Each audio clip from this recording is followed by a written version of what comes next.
நடவு நட்டா 10வது நாள் தெளிச்சிங்கன்னா அதுக்கு முன்னாடியே நீங்க முதவே நடவு நட்ட 3வது நாளே நீங்க தெளிச்சிங்கன்னா இந்த பிரச்சனையே வராது. நான் என்ன சொல்லிட்டு இருக்கேன்னா, பிரச்சனையை வரவிட கூடாது.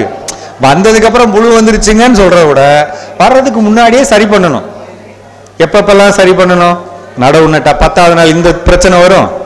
அடுத்து நடவு நட்டதுலேருந்து 40வது நாள், அதாவது பூக்கிறதுக்கு ஒரு 30 நாள் முன்னாடி பார்த்தீங்கன்னா இலையெல்லாம் மஞ்சளாக இருக்கும், நுனி இலையெல்லாம் மஞ்சள் பூத்த மாதிரி இருக்கும், புள்ளி புள்ளியாக இருக்கும் இந்த இடம். இப்படி ஒரு அமைப்பு இருக்கும்.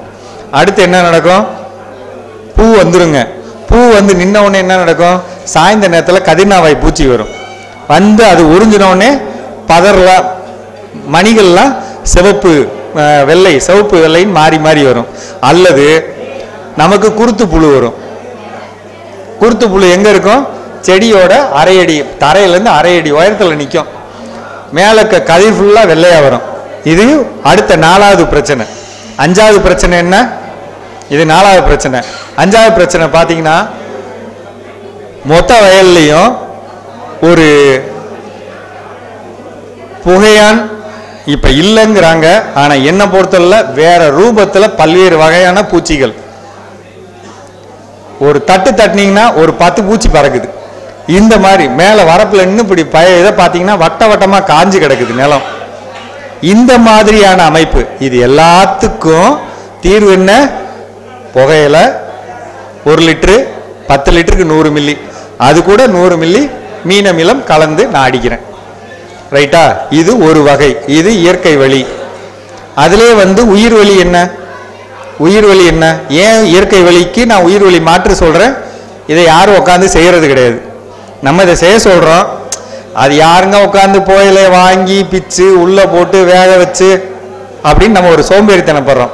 அதுக்கு தான் உயிர் வழி திரவம். அடுத்து 1 லிட்டர் பாட்டிலில் விற்கும்.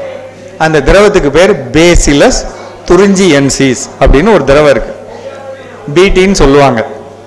இந்த திரவத்தை 10 லிட்டருக்கு 100 மில்லி கலந்து நம்ம அடிக்கிறோம். 10 டேங்கு அப்படின்னா 100 லிட்டர் தண்ணி. 100 லிட்டர் தண்ணி வச்சுக்கிறோம். 1 லிட்டரை உள்ள ஊத்துறோம். நாட்டு சர்க்கரை 2 கிலோ கலக்கிறோம். ஒரு நாள் வைக்கிறோம். அதை எடுத்து இடையில ஒரு 2-3 தடவை கலந்துக்கிறோம். இந்த திரவத்தை அப்படியே டேங்க்ல ஊத்துறோம், அடிக்கிறோம். ஏன் வந்து நாட்டு சர்க்கரை கலக்கிறோம்? 100 லிட்டர் தண்ணி, 1 லிட்டர் பேசிலஸ் துரிஞ்சியன்சிஸ் கலந்துட்டோம். 2 கிலோ நாட்டு சர்க்கரை கலக்க சொல்றேன். ஏன் கலக்க சொல்றேன்? நீங்க கடையில வாங்குற பொருள் யார்கிட்ட வாங்கினாலும் அது என்ன தரத்தில் இருக்குன்னு யாருக்குமே தெரியாது. இப்ப உதாரணத்துக்கு இந்த பாட்டிலுக்குள்ள இருக்கிற பொருளை இந்த மாதிரி நிழலுக்குள்ள அப்படி மூளையில சாச்சு வைங்கன்னு நாங்க சொல்லியிருப்போம். நீங்க என்ன பண்ணுவாங்க? இந்த இடத்துல யூரியா மூட்டையை வச்சுட்டு பக்கத்துல வைப்பாங்க. அந்த மூட்டை கொதிக்கும். கொதிக்கிற இடத்துல போய் பக்கத்தில் வச்சோம்னா இதுல இருக்க உயிர்கள்லாம் குறைய ஆரம்பிக்கும். இதையும் நீங்க கேட்டீங்கன்னா விற்பாங்க. இந்த பிரச்சனையும் இருக்குங்க. இதுல கவுண்ட் எழுதி இருப்பாங்க. நம்ம பொதுவா எந்த விவசாயிகளுக்கு நம்ம சொல்றது என்னன்னா, கடையில எந்த பொருள் வாங்கினாலும் பின்னாடி திருப்பி பார்க்கணுங்க. திருப்பி பார்த்து எப்ப தயாரிச்சது அது கண்டிப்பா பார்க்கணும். எப்ப காலாவதி தேதி, எக்ஸ்பைரி டேட் எப்ப. நிறைய பொருள் எக்ஸ்பைரி டேட் யார் கொடுத்தாலும் வாங்கக்கூடாது. சும்மா கொடுத்தா கூட வாங்கக்கூடாது. அதுல ஒன்றும் இருக்காது.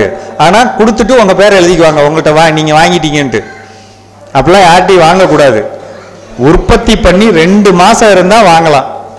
திருப்பி சொல்றேன் சாமி, கடையில காசு போட்டு வாங்கினீங்கன்னா உற்பத்தி பண்ணி 2 மாசமானா உயிர் உரங்களை வாங்கலாம், இல்லைன்னா வாங்கக்கூடாது.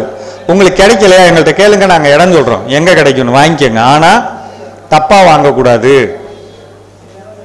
முதல் காரியம். ஏன்னா 200 ரூபா நீங்க செலவு பண்றீங்க. செலவு பண்ணதுக்கு உண்மையான பொருளை வாங்கணும். இதை உள்ள போடுறீங்க. ஏன்னா இப்ப பாலில் உர ஊற்றி வைக்கிறோம்.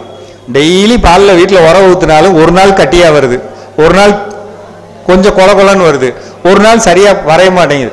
ஒரே பால் ஒரே உர, இவ்வளவு பஞ்சாயத்து இருக்கிற மாதிரி தான் இந்த பொருளும். அதனாலதான் அதோட தன்மையை சரியாக்குறதுக்காக நம்ம நாட்டு சர்க்கரையை போடுறோம். புரியுதுங்களா? இதை போடுறீங்க, இதை கொடுக்குறீங்க. சரியா? இப்ப எந்த நேரத்தில் கொடுக்கணும்? 4 நேரம் சொல்லியிருக்கேன்.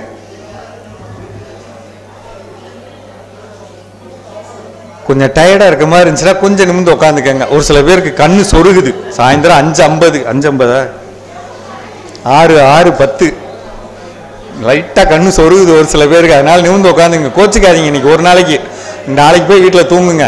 இங்கே பாருங்க, திருப்பி சொல்கிறேன், நெல் சாகுபடி நெல்லுக்கு சொல்கிறதான் எல்லாத்துக்கும் சரியா. கீழே மீன் அமிலம் கொடுக்கணும், கீழே ஈயம் கரைசல் கொடுக்கணும், மேலே தெளித்து ஈயம் கரைசல் கொடுக்கணும், மேலே தெளித்து மீன் அமிலம் கொடுக்கணும். இது உணவுப் பொருள் இடுபொருள். பாதுகாப்பு பொருள் என்ன? ஒன்று புகையில கரைசல் அல்லது உயிர் உரங்கள். பேசிலஸ் துரிஞ்சியன்சிஸ்ங்கிறது புழுவுக்காக கொடுக்கறது. வெர்டிசீலியம் லக்கானின்னு ஒரு திரவம் இருக்கு, அது வந்து பூச்சிக்காக கொடுக்கறது. 200 ரூபாய் தாங்க அதோட விலை, ஒரு ஏக்கருக்கு 200 ரூபா. அதே மாதிரி வண்டு இருக்கு 200 ரூபா, அதுக்கு பேர் மெட்டாரைசியம். என்னுடைய பயிர் அழுகக்கூடாது. ஏன் அழுகும்? இங்க பாருங்க, ஒரு இடத்துல போய் நெல் வாங்கிட்டு வர்றீங்க சரியா. அந்த நெல் வாங்குறப்ப உதாரணத்துக்கு இன்னைக்கு நீங்க விதை நெல் வாங்கினா கூட யாரோ ஒருத்தட்ட வாங்குறீங்க சரியா, இங்க உட்காந்துட்டு விழுப்புரத்துல இருந்து வாங்குறீங்கன்னு வச்சுக்கோங்க ஒரு பேச்சுக்கு. அவரு அறுவடை செஞ்சு சரியா காய வச்சாரா காய வைக்கலையான்னு தெரியாது, அவரு ஒரு இடத்துல வச்சிருப்பாரு. மழைக்காலம் இப்ப நம்ம தாண்டி வந்தோம், இந்த மழை ஈரத்துல பூஞ்சை பிடிச்சிருக்கலாம். எங்க பிடிச்சிருக்கோம்? நெல்லை ஊத்து பார்த்துருக்கீங்கல்ல, நெல் வந்து ஒரு அடுக்கு இருக்குமா, ஒரு பள்ளம் இருக்குமா, ஒரு நீளமா ஒரு பள்ளம் இருக்குமா, அந்த பள்ளத்துக்குள்ள பூஞ்சானம் இருக்கும். என்ன கலர்ல இருக்கும்? வெள்ளையா இருக்கும் அல்லது கருப்பா இருக்கும். பொதுவா நீங்க விதை நெல் வாங்கினீங்கன்னா என்ன செய்யணும்? 20 கிலோ வாங்கினாலும் சரி 25 கிலோ வாங்கினாலும் தரையில விரிக்கணும். ஒரு வேஷ்டி துணியை போட்டு அதுல விதை நெல்லை கொட்டி தரையில பரப்பி, எதெல்லாம் கருப்பு நெல் அதெல்லாம் கொஞ்சம் எடுக்கணும்.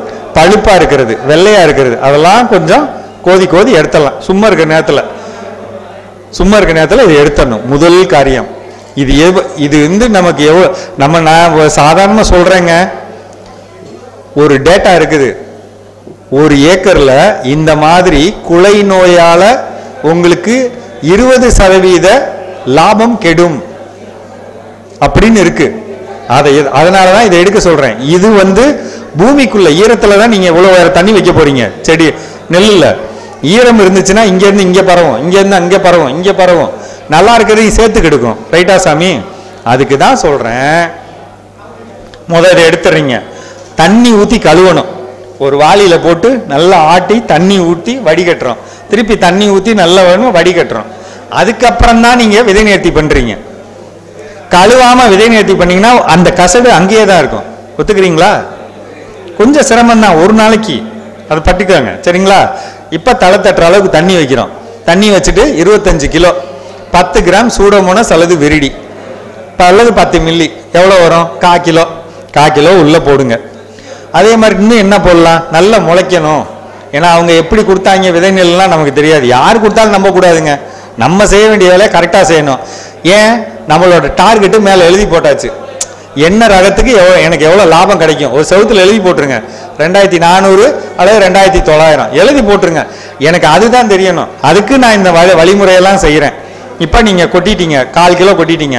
இப்போ அடுத்து என்ன செய்யலாம்? 1/4 கிலோ அசோஸ்பைரில்லம் பக்கத்தில் அக்ரி ஆஃபீஸில் கிடைக்குங்க. அதே இதில் பாஸ்வோ பாக்டீரியான்னு கிடைக்கும். இது ரெண்டு எதுக்கு? அசோஸ்பைரில்லம்ங்கிறது சாணம் மாதிரி. அது என்ன செய்யும்? அந்த முளைப்பு திறன், அந்த முளை வருது பார்த்தீங்களா, அதை நல்லா வர்ற மாதிரி. நம்ம சின்ன பிள்ளைக்கு இட்லியும் கொஞ்சம் பால் ஊற்றி பிசைஞ்சு வாயில் ஊட்டுறோம்ல, அது மாதிரி அது. நீங்கள் அசோஸ்பைரில்லம் போட்டுட்டீங்கன்னா முளை அருமையாக வரும். பாஸ்வோ பாக்டீரியா எதுக்கு போடுறீங்க? அந்த தோலை விலக்கி கொடுக்க முளை வர. அப்போ என்ன ஆகும்? முளைப்பு திறன். புரியுதுங்களா? இது விதை நேர்த்தி பண்ணுறோம். விதை நேர்த்தி பண்ணிட்டு மூட்டையில் கட்டி தொங்க விடுறோம், ஊற வைக்கிறோம், மூட்டையில் கட்டி தொங்க விடுறோம், முளை வருது, நாற்றங்காலில் போடுறோம். நீங்கள் எந்த முறையில் வேணாலும் பண்ணிக்கங்க. பாயில் பண்ணுங்க, அது வந்து எந்த முறையில் வேணாலும் பண்ணுங்க.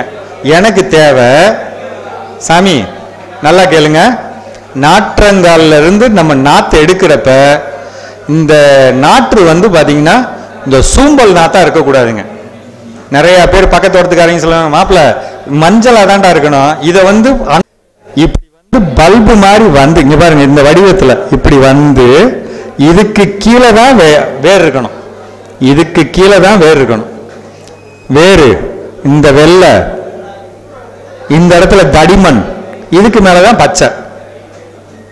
நீங்க எப்படி வளர்க்கணும்னா என்ன கதை விடக்கூடாது அப்படின்னா, எங்க ஊர் பொம்பளைங்கெல்லாம் 3-4 நாத்தை சேர்த்து தான் சார் நடுவாங்க. இதெல்லாம் ஆகாது. அது நீங்க ஒழுங்கா நாத்து வளர்க்காதனால வர்ற பஞ்சாயத்து. ஒழுங்கா வளர்த்தீங்கன்னா ஒத்த நாத்தை ஒண்ணுல வைப்பாங்க. முடிஞ்ச அளவுக்கு அப்படி செய்யுங்க. நடவு பண்ணும் போதும் அப்போ அவங்களுக்கு ஒரு 50 ரூபா சேர்த்து கூட கொடுங்க.